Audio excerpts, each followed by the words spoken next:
So when you go ahead and upload out your file for transcription and the AI tool automatically transcribes it, there may actually be some errors. So if I were to play this, this is a sample recording that I'm doing to show how audio transcription actually works inside of HappyScribe while recording it directly online. So this is actually fine, but you can see that the HappyScribe, there's no space in between. So I can just go ahead and edit this out as I want.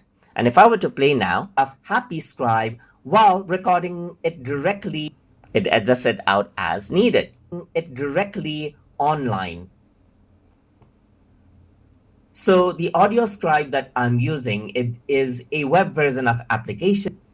So now you can see that it says the audio scribe. I may have misspoken it. So I can simply go ahead and edit this out right here. It won't change around the audio, but while actually working around with summary or AI, then changing this out actually helps. So I'm just going to go ahead and say the audio, let's say for example,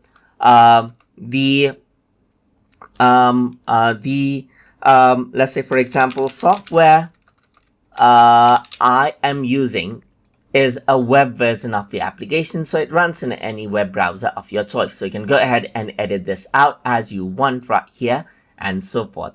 You can even go ahead and edit out the speaker name right here. So let's say for example, I'm going to go ahead and say this is, let's say for example, me right here. So I'm just going to go ahead and assign it out as Pratik right here. So let's just go around over here and edit and type in Pratik right here and select this out, press the check mark button, and this is what you have, as you can see.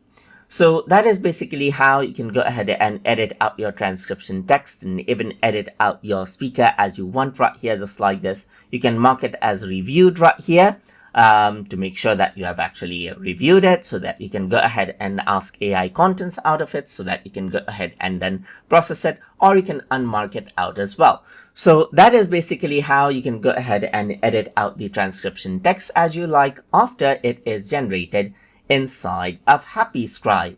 So hope you guys learned something as always. And as always, please like, comment, share, and subscribe.